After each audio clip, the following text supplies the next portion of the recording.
5000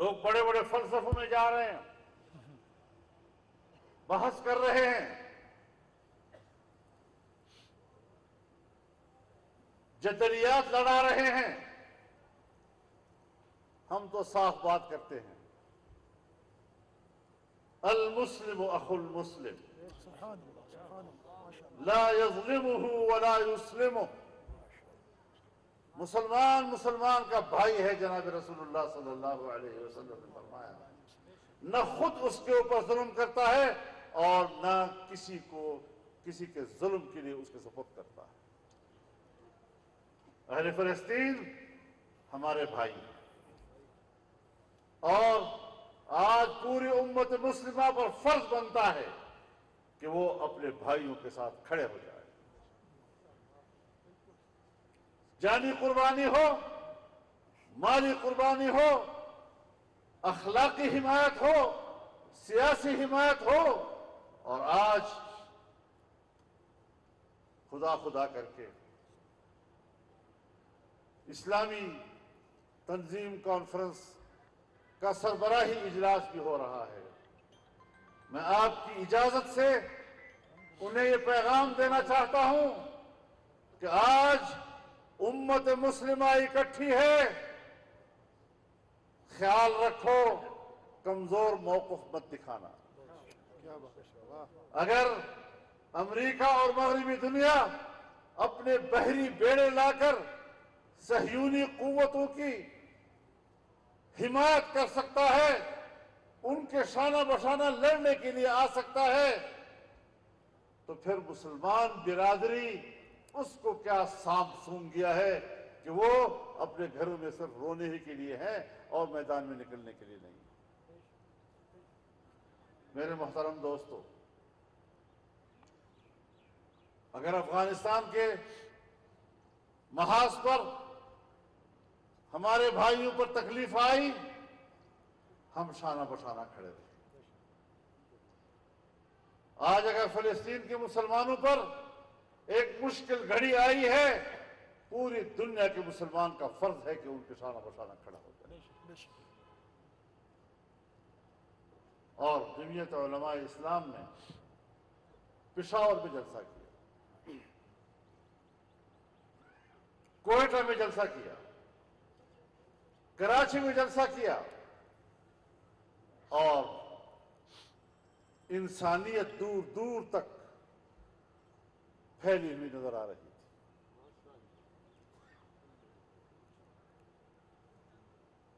آج آپ کے اس اجتماع سے بھی جو تائید مل رہی ہے، میں اسے معمولی تائید نہیں سمجھتا۔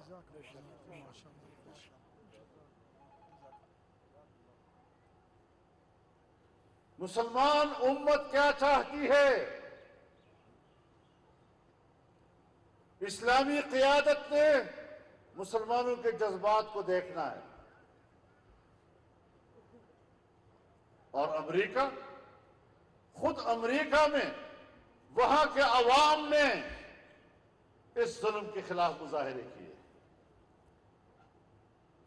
برطانیہ میں مظاہرے ہوئے ہیں، فرانس میں مظاہرے ہوئے ہیں، اور اپنی حکومتوں پہ تنقید کی ہے۔ جو کچھ آج ہو رہا ہے وہ دنیا کے عوام کی رائے کے مطابق نہیں ہو رہا۔ ہم اسلامی تنظیم کانفرنس سے امید رکھتے ہیں کہ وہ جرأت مندانہ موقف لے اور براہ راست اپنے بھائیوں کے ساتھ شانہ بشانہ کھڑے ہونے کا اعلان کرے۔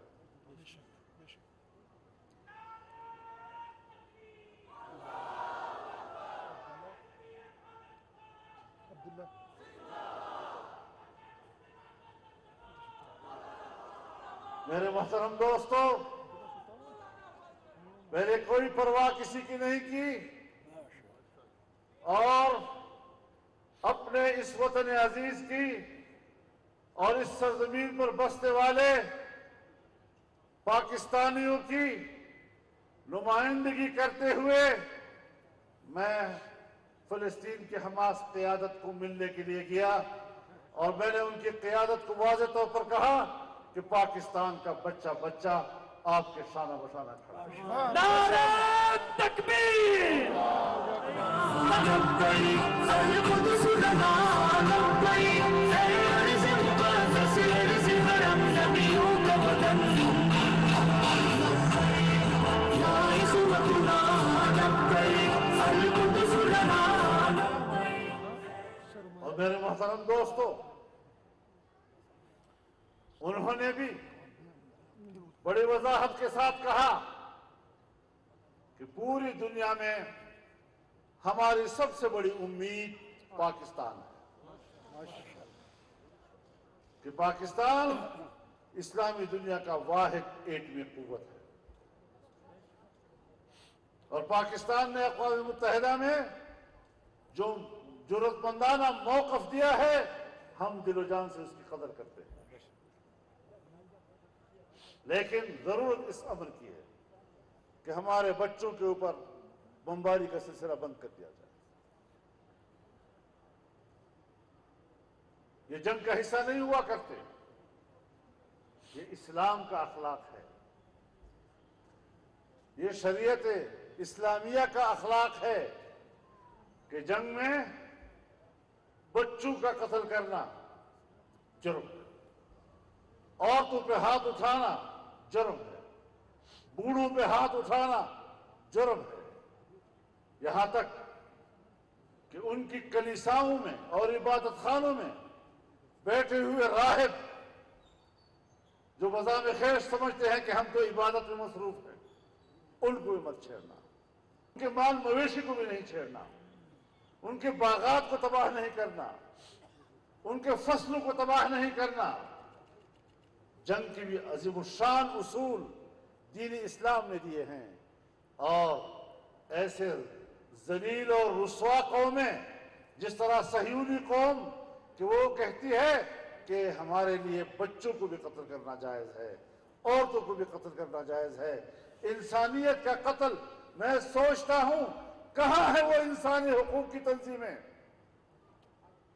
آج اگر ہم یہاں پر جلسے میں ایک سخت لفظ کہہ دیں، پوری دنیا کی مغربی دنیا، ان کے این جی اوز، ان کے انسانی حقوق کی تنظیمیں وہ ہمارے پیچھے پڑ جاتی ہیں، یہ بڑے شدت پسند ہیں، آتنکواد ہیں۔ بابا ہم جب برصغیر پر انگریز کا قبضہ تھا تو اس وقت بھی لڑے تھے نا۔ میں انڈیا کو بتانا چاہتا ہوں کہ ہندوستان والوں، وہ تاریخ تو آپ کی اور ہماری مشترک ہے، تم اپنی تاریخ بھی بھول گئے ہو، تم اپنے آباء و اجداد اور ان کی قربانیوں کو بھی جھٹلا رہے ہو، تم نہرو اور گاندھی کو بھی جھٹلا رہے ہو۔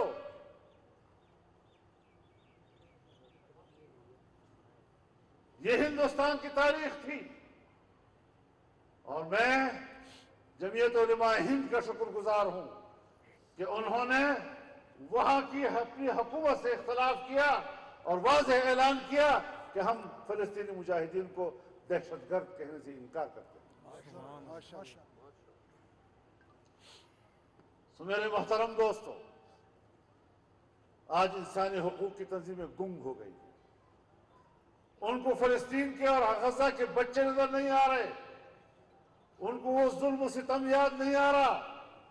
امریکہ جب بھی بات کرتا ہے انسانی حقوق کی بات کرتا ہے، کس چیز کے انسانی حقوق؟ وہ انسانی حقوق جو گوانٹانامو میں اس کے مناظر ہم نے دیکھے تھے، جہاں پر انہیں جنیوا کنونشن کے تحت قیدیوں کے حقوق بھی ان کو نہیں دیے گئے اور انکار کیا گیا، برہنہ کر کے لٹا کر امریکی فوجی ان کے پشت پر بیٹھ کر سگریٹ پیا کرتے تھے، برفوں پر لٹاتے تھے، اور آج بھی باگرام کے عقوبت خانوں میں دیواروں پر ان کا خون نظر آ رہا ہے۔ تم نے عراق میں ابو غریب جیل میں کیا کیا؟ زندہ انسانوں پر کتے چھوڑے اور کتے ان کو نوچتے رہے. یہ تمہارے انسانی حقوق ہیں. تمہارے سمندروں میں کھڑے بحری بیڑوں کے اندر جو عقوبت خانے ہیں اور جس طرح انسانیت کے ساتھ کیا، تمہارے تو انگ انگ سے انسان کا خون ٹپک رہا ہے. آپ کس بنیاد پر انسانی حق کی بات کرتے ہیں؟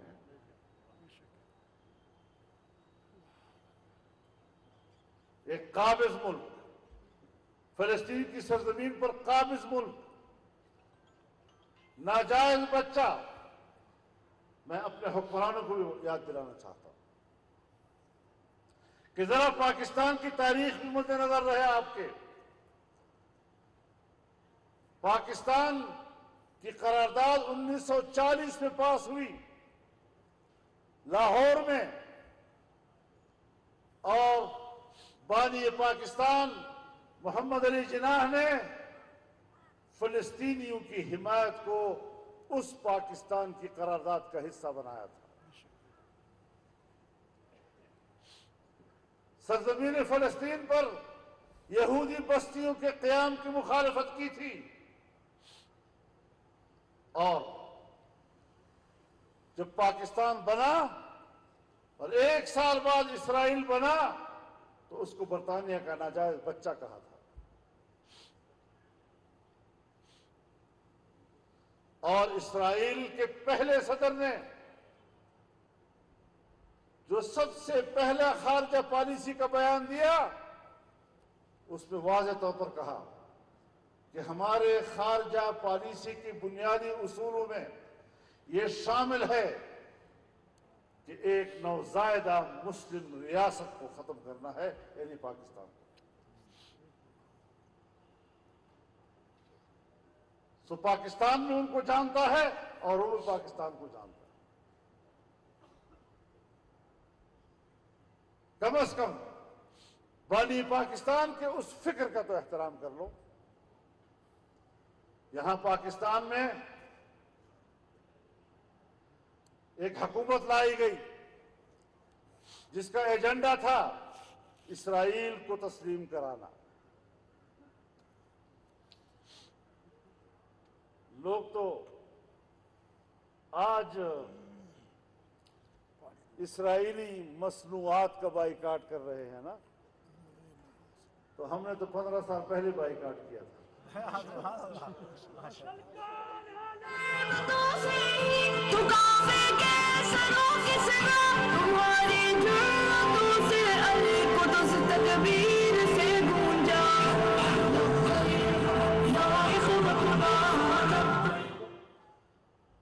میرے محترم دوستو،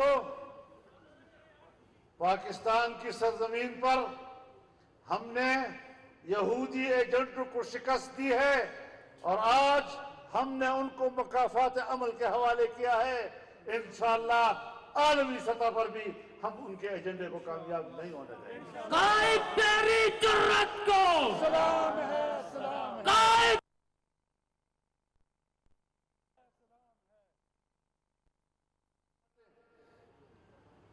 سب مہنگائی بہت بڑھ گئی ہے.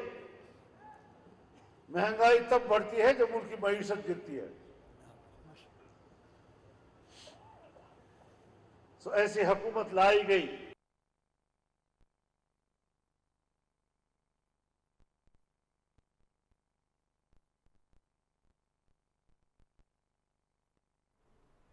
جمعیت علماء اسلام کے سربراہ مولانا فضل الرحمان مری میں جلسے سے خطاب کر رہے ہیں. ان کا کہنا ہے کہ جلسے میں بھرپور شرکت کرنے پر اہلیان مری کا شکریہ ادا کرتا ہوں. ماضی میں بہت سے چیلنجز کا سامنا رہا. JUI نظریاتی سیاست پر یقین رکھتی ہے. بھئی پاکستان کا کشمیر پر ایک موقف ہے، ایک واضح موقف جو اقوام متحدہ میں ریکارڈ کرایا گیا ہے، سلامتی کونسل کے قرارداد کے تابع ہے. آپ کون ہوتے ہیں کہ کرسی ملی نہیں اور آپ کشمیر کو 3 حصوں میں تقسیم کرنے کی بات کرتے ہیں؟ اس کا معنی یہ ہے کہ یہ آپ کے ایجنڈے میں شامل ہے. سو اسرائیل کو تسلیم کرانا یہ بھی ان کے ایجنڈے میں شامل ہے. ملک کی معیشت کو تباہ کرنا اور پاکستان کو تقسیم کرنا یہ بھی ان کے ایجنڈے میں شامل تھا. اور آپ نہ مانیں, آپ پھر گھر میں جا کر بحث کریں کہ یہ تو فضل الرحمان کوئی ضرورت سے زیادہ ہی بات کر رہا تھا. لیکن کب تک بحث کرو گے؟ ایک دن تمہارے سامنے یہ بات آ جائے گی. سو ہم نے ملک کو بچانے کی جنگ لڑی ہے. اور جب پاکستان دیوالیہ پن کے کنارے لگ رہا تھا اور قریب تھا کہ دنیا پاکستان کو دیوالیہ قرار دے, اور کوئی ملک پاکستان کو 1 روپیہ بھی مدد نہ دے, کیونکہ ایک دیوالیہ ملک کو کون مدد دیتا ہے؟ تو پھر تب جا کر سب کی آنکھیں کھلی. پہلے صرف ہم کہتے تھے یہ فتنہ ہے, اب جس سے بات کرو کہتے ہیں وہ فتنہ. قائد تیری بصیرت کو پہلے صرف ہم کہتے تھے یہ بیرونی ایجنڈا لے کر آئے ہیں, آج سب کہتے ہیں یہ تو باہر کے ایجنڈے تھے. ہم نے اس ایجنڈے کو ناکام بنایا ہے. اور میں نے جب ابھی عدم اعتماد نہیں آیا تھا اور جب نئی حکومت نہیں بنی تھی تو میں نے بڑے بڑے جلسوں میں یہ بات کہی تھی کہ ملک کی معیشت اب اس حد تک گر چکی ہے کہ نئی حکومت اس کو دوبارہ سنبھالا نہیں دے سکی. صرف اتنا سنبھالا ہم نے دیا 1.5 سال میں کہ دیوالیہ پن سے نکال دیا, مشکل سے. لیکن ابھی تک چیلنجز موجود ہیں. اگر ملک کی معیشت کے بہتری کی طرف کچھ اشارات ملے بھی ہیں تب بھی ابھی تک عام آدمی کو اس کے ثمرات نہیں مل رہے. ضرورت اس امر کی ہے کہ پاکستان میں ایک مستحکم حکومت آئے, ایک مضبوط حکومت آئے, اور قوم السرنو ایک نئے زاویے کے ساتھ یہ سوچے کہ آنے والا مستقبل کس کے حوالے کرنا ہے. اگر ہم نے اپنے صفوں سے ان قوتوں کو شکست دے کر میدان سیاست سے باہر نہ کیا, اگر ہم نے ان قوتوں کو سمندر برد نہ کیا, تو یاد رکھیں پھر آپ یہاں بیٹھے ہوں گے اور سوچ رہے ہوں گے کہ کسی نے آ کر ہمیں کہا تھا تو ہم نے یقین نہیں کیا. تو اپنے آپ کو سنبھالنا ہے. بہت مشکل سے ہم سفر کر رہے ہیں, اور آج چین جیسا دوست جس نے سب سے پہلے پاکستان پر اعتماد کیا اور اپنی نئی اقتصادی پالیسیوں پر عمل درآمد پاکستان سے شروع کیا, سی پیک سے شروع کیا, تم نے سب سے پہلے اس سی پیک کو منجمد کر دیا. تمام میگا پروجیکٹس کو آپ نے منجمد کر دیا. اور وہ دوست جس کو ہم سمجھتے تھے کہ ہماری دوستی تو کو ہمالیہ سے بھی بلند ہے, بحر الکاہل سے بھی گہری ہے, لوہے سے بھی مضبوط ہے, شہد سے بھی میٹھی ہے, آج وہ کہتا ہے کہ اگر پھر ملک میں اس طرح کے صادق اور امین آتے ہیں تو ہم پاکستان میں اپنا پیسہ ضائع کرنے کے لیے تیار نہیں. سعودی عرب ہمارا دوست, ہر مشکل میں اعتماد پر پورا اترنے والا ملک, آج وہ بھی سہما بیٹھا ہے کہ اگر آئندہ الیکشن میں پھر کوئی اس طرح کا امین اور صادق آتا ہے تو پھر ہماری توبہ, ہم پاکستان میں پیسہ ضائع نہیں کر سکتے.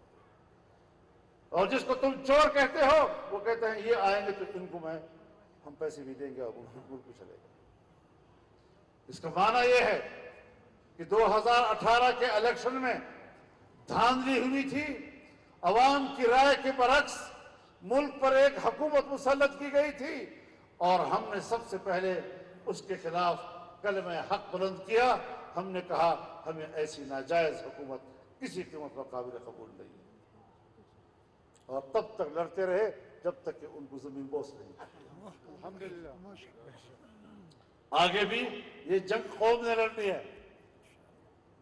یہاں آئین ہے, یہاں قانون ہے, یہاں جمہوریت ہے,